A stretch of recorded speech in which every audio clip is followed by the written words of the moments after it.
So ni The Challenge nk'uko musanzwe mubimenyereye aho tutumira abantu bagiye batandukanye b'ingeri zigiye zitandukanye. Uyu munsi rero abo twazanye n'abandi bandi mu by'iriza ni gentlemen n'aba TikTokers bari kubikora muri no minsi bari gusarura amafaranga.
Amashi menshi kuri bo as they step on stage.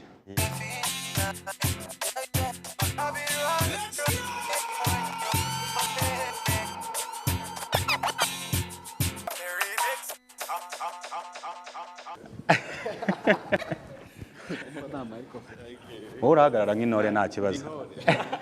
Iribo. So ngira ngo ntago kuba babaziho barabazi. Guys, niba muzi ko bano bantu bakoze bitangaza pe mubahereza amashyi. Iyo turi kumwe ni n'ubegerewe nka Kibeji deni hari harundi watwibwira boss. They call me Osmarito OG, Papa Gladys, Papa Osne, their daddy's daddy, the crush of a girlfriend, the only man who makes your girl say. The Rio Gasana ngira ngo araza kuba challenginga n'ibibazo mu kanya wagira. Tugira? Watwibwira. All right. Murabizi, it's a banger after banger. Yeah, Rio Gasana. Yep. Tumaze tubwire muri make kuri konti yawe ngubu ari amafaranga ngaye kuko urumva bana mwinjiza amafaranga TikTok reka sinakubwira bihagaze bite TikTok irakora ite TikTok ndikiriza babaza Kimenyi cyane wenda kubaza YouTube yego Kimenyi ni umwami wa TikTok hano mu Rwanda barabizi utekereza icyo kibazo ari wagisubiza neza kundusha nawe ubundi aza content creator hano mu Rwanda tubayo kandi dutunzwe no gukora content gusa. Urabona bano n'abanyeshuri bamwe ejo bundi bazabarangije segonderi urabona utuzi wenda ntago muri no minsi turi kugenda tuboneka neza ariko media mu by'ukuri irinjiza amafaranga wenda duhereye kuri wowe TikTok bimeze bite nabo wenda baraza kugira ibibazo runaka bakubaza ahandi gutuze twarabuze kazi nako kari kuboneka neza biterwa n'ukuntu warebye n'ahantu warebe ariko sinavuga ngo tuzi twarabuze ariko nanone nshaka kuvuga ntitwarabuze so sinzi ngo wenda umuntu abafite gahunda zihe cyangwa abapanga kuzakora iki cyane nk'abangaba bakiga ari gupanga kuzakora iki nasoza kwiga gusa umuntu wumva yuko nyine afite courage afite umwanya wo gukora ama videos gukora ibintu nk'ibyo ngibyo rwose turahari azaza dusanga tumuguiding. Amashyi menshi kuri we Nyamuneka.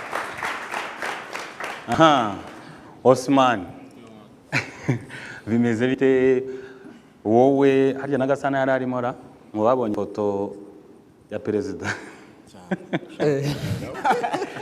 tubwire mu by'ukuri twabonye wishimye gusuhuza umukuru w'igihugu mu by'ukuri ni ibintu by'agaciro tubwire mu by'ukuri biriya bintu wabyakiriye ute nkawe cyangwa byakunda bwa mbere Cheka winjiye iwanje bahita ubibona ko nabyakiriye ko biramanitse ahantu hose imanitsemo for real ni ibintu by'agaciro ni ibintu nifuzaga kuva kera numvaga ahubwo bitazabaho nyine tu nyine sinje like I just saw myself there nibona nyine byarandeza for sure ariko mwarabibonye it was a big thing Madam Okay, I love you so much. Asante sana. Nihute. I'm going to meet the president. Oh my God. Madam President, ya Allah. I love you so much. Yango mukanya turaga ku bibazo sinzi niba ari ikibazo runaka ashobora kubaza ku bijyanye na TikTok. Hano haruhari yango na Murakoze. Uzatangira wibwira. Amazina yanjye nitwa Moses Nijana guturuka muri ATS Kigali cyane cyane muri sector y'ibijyanye n'ubucyagenda n'amahoteli. Nagiye mbaze aba TikToker ese byashoboka ko social media ishobora kugutunga nta kandi kazi ufite? Ese byanyura mu buhe buryo nyine wakungukiramo gute? Ya murakoze byari. Icyo kibazo kirareba umwe muri mwe. Arakoze cyane. Ya content creation hano mu Rwanda yagutunga kandi neza. Ngiro nagwa nkanjye na Kimenyi twaragraduatinze muri kaminuza, ngiye narangije muri civil engineering, harya Kimenyi warangije environmental conservation. Ya urumva twarize ariko ntago twize ibyo dukora. I mean ntago dukora ibyo twize. Urumva dukora content creation kubera ko irimo amafaranga. Kandi murabizi abantu barangije muri engineering baba bafite amafaranga menshi kandi ameze neza ariko ntago ari byo dukora. So urumva rero ushobora gutungwa na content creation. Yego. Hari arundi waba ugifite hariya naho aruhari. Gasa navuze abantu bize nje ko nanjye narize. Gasa. Reka tujye hano. Murakoze, amazina nitwa Neri cyangwa se Ruti. Nashaka kubabaza ese umushahara wa mbere wanyu mwahembwe ni nk'ikihe kintu nimba mubyibuka mwakoresheje mwo wari ukumbuye cyane? Murakoze. Umushahara urakenewe boss. Umushahara wa mbere narimutse. Yeah, for real narimutse naravuze ati like nje anyways namaze umwaka wose nkora content creation nta n'igiceri cyane ninjiza. Urumva umwaka wose pe agasa nyine icyo gihe bingizaga amafaranga ndabyibuka bakoraga n'ama companies njyewe like I used to nyine nkora mu bindi nyine mvana mu bindi nkabona amafaranga nkashira muri content creation till one day byabaye successful ariko nyine it shows nyine ko nyine ariko nyine amafaranga ya mbere ndabyibuka natse nanubwo bamaye kwezi kumwe natse ku kazi kanje ngati nese nakona mwama amezi 3 nkabanza nkimuka nyine nkajya ko urumva like nkajyana heza kubaho nyine tu nje n'umushahara wanje wa mbere katwumve Gasana ibyo yakora. Ngiye umushahara wanjye wa mbere hose nawaye umubyeyi wanjye. Uhaye umubyeyi. No give. Sha sinzi nago nibuka icyo nakoreje ariko narayariye icyo nzi cyo. Aha, yango twasanga amasaha ari kugenda.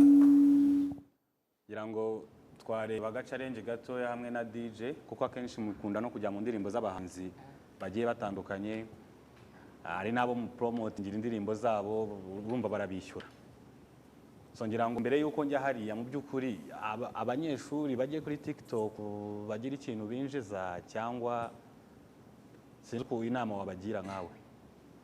Ndavuga wowe. Basically karibu mu isi yo guseba urumva muzaseba kenshi nimuyijyamo filme bazabavuga kenshi ariko nyine if you are that person nyine ureba nyine ibyo ushaka uzabigeraho sibyo ko mu by'ukuri duhura n'imbogamizi nyinshi cyane nyinshi sinzi ko nazivuga ariko namwe murazizi. You meet the content creators, you are friends with them like karibu muri life yo gufakinga because sometimes you have to fake nyine kugira ngo nibura utagaragara nabi filme. Yeah, niko kuri nago kutubona hano twese gutya tumeze siko twese twambaye imyenda yacu bamwe muri twe bati that actually I'm joking there urumva amafaranga twinjiza urumva twinjiza ungubo ariko nyine hari aba content creators usanga batinjiza amafaranga menshi murabazi sibyo ako nyine nimba Kimenyi afite YouTube imwinjiriza cyane, afite filime muzajye no kwiyita umuruho wanjye kubera yahuye n'umuruho mwinshi cyane. Urumva afite ama companies yamamariza, hari amafaranga abona ko actually ndabizi ko na 2 million ntabwo yazibura mu kwezi. Sibyo ujye kuri Gasana afite ama companies menshi yinjiriza, afite YouTube.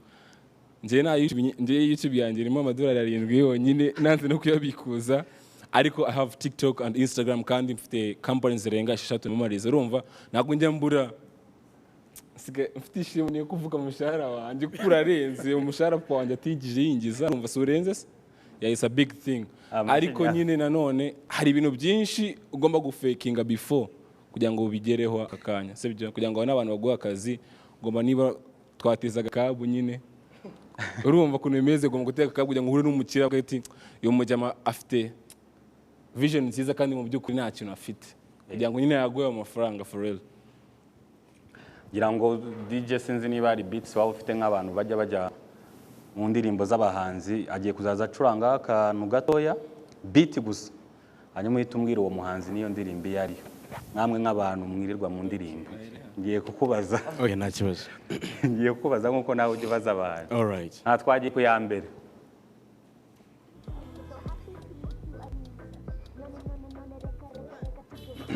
Turi kumwe.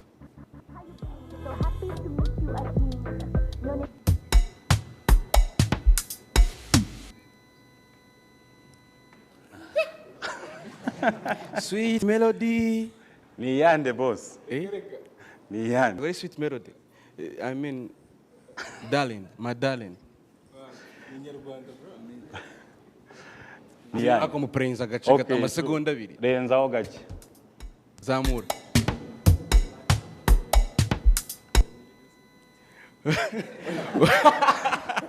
Wanyiriye umutima. Is it? DJ Black ni iyi. Bayita turi wowe. Iwa weru ya. Ni ya kera. Twagiye ku ya kabiri. Okay, let me go. Sorry. Ariko ari gukora hari ahantu batangira indirimbo kandi Oya iramutse ikomeje watubimenya. oya nyine oya woni beat iyo hagati. Twagiye ku yindi. Inana. Amashu. Oya ni inana. Inana. Okay, inana. Ni inana. Ego. Twagiye ku yindi. Galo. Galo. Yande. Pasi Kizito. Aha. Yitwa Galo. Pasi Kizito. Yitwa Golo. Golo. Aha, twagiye ku yindi. Okay.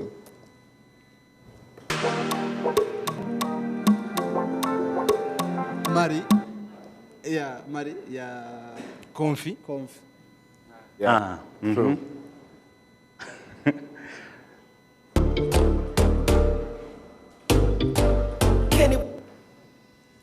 Kenny Vibe. Vibe song yitwa Kenny Vibe. Yanze. Are you sure Kenny Vibe? It's a producer. Ego. Indirimbo yitwa gute yindi? Ubwo ni ya Kivumbi. Na irimo wenda ngo muzanyuma. Yitwa Salute ya Kivumbi. Kivumbi. Okay. Dukomeze?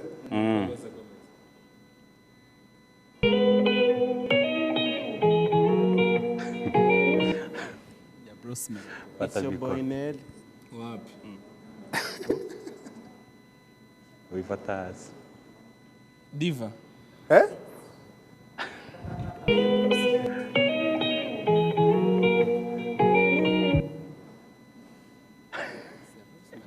Kandi mujya mu ndirimbo z'abahanzi. Yo uyu ntabwo yatwishyuye.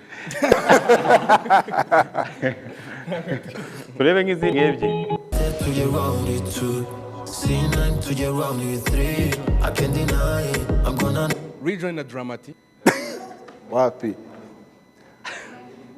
Hano ngo ni na Marina. Region Marina. Yandirimbo ifite views Yeah. Tujye ku ya nyuma. Okay.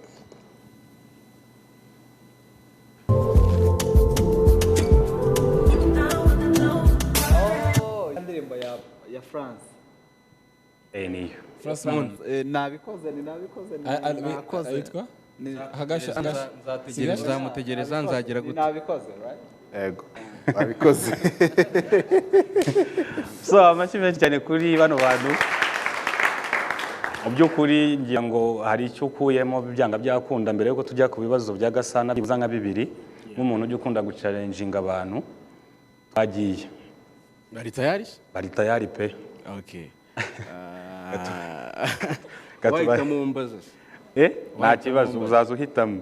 Mitemo mbaza. Ndeba udafite ubwenge bwinshi. Wahaguruka. Merci. Wahaguruka. Okay. For the game. Asa uri tayari? Uri tayari gusubiza ikibazo cyanjye? Yego. Merci. Ni ryari ufata 10 wakongeraho gatatu bikangana na rimwe? Imibare sinzi ko imibare twari twayiteguye. Ni ryari ufata 10 wakongeraho gatatu bikangana na rimwe? Ufata 10 wakongeraho gatatu bikangana na rimwe. It's about to go down. Ni ryari ufata gatatu? Yeah. Ufata 10 wakongeraho gatatu bikangana. Ubwo ni 10 guteranyaho gatatu bikabyara rimwe. Ni ryari? Kwa gatatu. Umuntu uri tayari? Hano bariyaminiye ari. Ikigo cyose ubu cyabura umuntu ufite ikibazo. Erezi umukobwa. Ngo ni ryari? Ufata 10 wakongeraho gatatu bikangana na rimwe. Cyanze pe. Hari nyuma hari uwiyaminiye.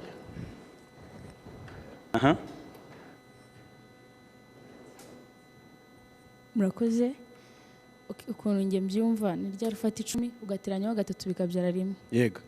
Niyo wasinze. Ujya usinda uri umunyeshuri.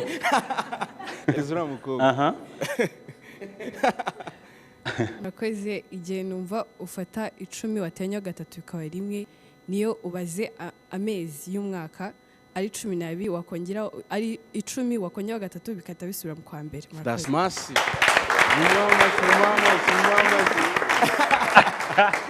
Aragufite. She's smart kabisa. Ari ikindi buriya cyanyumara. Muri tayari? Okay. Hereza umuhungu. Umuhungu ari wese. Umuhungu.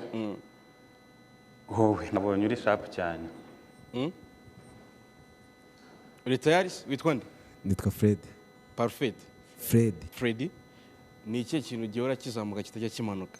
Wajata. Sako karoroshye pe. Kirazamuka ntago kijya kimanuka. Freddy. Biranze. Erezura petit Fred. Aro bikeneye pe. Murakoze nitwa Pop Daddy ikintu gihora kiza. Stand up Pop Daddy. Murakoze ikintu nyine gihora kiyongera kidajya kimanuka ni imyaka y'umuntu. That's massive bro. Yeah. Nanjye ngiye kukubaza. Ndi tayari kabisa. Subiramo nsanzwe nzi ijwi rye. Nsanzwe nzi ijwi rye. Fasha sosha. Fasha sosha. Jijishizo njiji. Jijishizo njiji. Amaye. Ifirishwe ishu. Ifirishwe ishu. So dusa ngaho dusoza mu by'ukuri amashyi menshi kuri no bantu nanone. Joshua ariko nanjye nakubaza. Mbazi cyane nta kibazo. Okay Joshua. Nanjye ibyo mvuga byose nsubiremo. Yego. Umukara. Umutuku. Ikigina. Harya umuneke kigira ibara. Umuneke? Umuneke si umuhondo se? Si umuhondo. Ibyo mvuga byose nsubiremo Joshua. Nagore kugenda nakwikiye Joshua. Twagiye nawe. Why is she so shy? Fata mic. Why is she so shy? Mwamuhaye amashira. So dusa nkaho dusoza hari filime mu by'ukuri watangiye. Kugira ngo abantu trailer baraza kwireba nyuma tubwireho gatoya kuri iyo filime. Murakoze. Filime yitwa Umuruho wanjye ni filime nasohoye mu kwezi kwa gatanu muri uku kwezi ariko nari maze hafi amezi 5 nyiteguraho ifite story nziza sinzi muraza kuyibereka noze so telling a story y'ukuntu ushobora kuva mu buzima bumwe ujya mu bundi suddenly bitandukanye ukuntu wakiadapta basi so ni story nziza yigisha ibintu byinshi amasomo menshi nakifuriza buri muntu wese kuba yayireba banyarukireyo kabisa cyane aha ufite ize ngamba uyu mwaka yego udufitiye iki gishya actually like from like taking my content to another level mwarayibonye nagerageje like moving borders nja Uganda nja Kenya like to do content with the content creators from there kugira ngo ndebe nibura abanyarwanda bazatubona like bamenye ko there's this guy from Uganda witwa Otta Brian yavuze ati like naba content creators tubona in Rwanda and I proved him wrong, you feel me?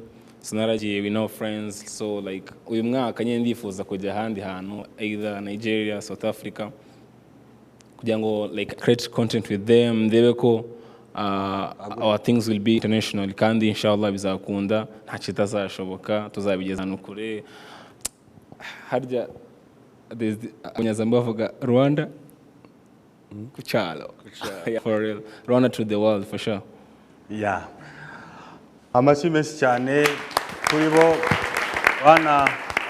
banadushyiramo trailer ya filime yawe nshyashya then ubundi tunabasezeraho amashyi menshi cyane niba mwabyishimiye guys yeah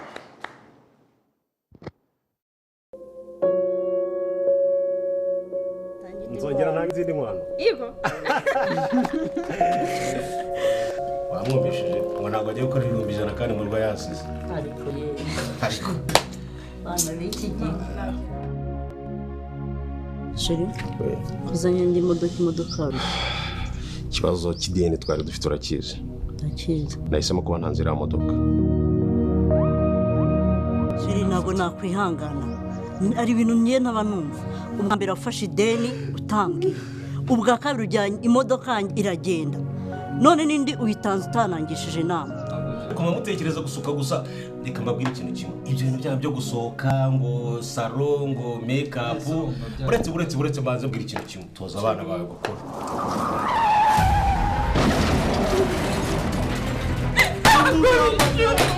Nduguhamagaye nawe niwe mubaye iki mama gusa kugira ngo ikiriyo kigende neza tugiye kureba ibintu bimwe na bimwe hano dushobora kuba twagurisha please ndabibona muracyari abana ariko niko itegeko riba rimeze niko ibintu bigomba kugenda nisa hano ni wanyu bantu bameze gutya tugende neza niwe ushaka natwe tuba nagira ngo mbabwire mugomba kwiyakira cyangwa mugasubirayo njyaka mbaze ko ubundi ubwo ry'ukura ubukura hehe ubukura he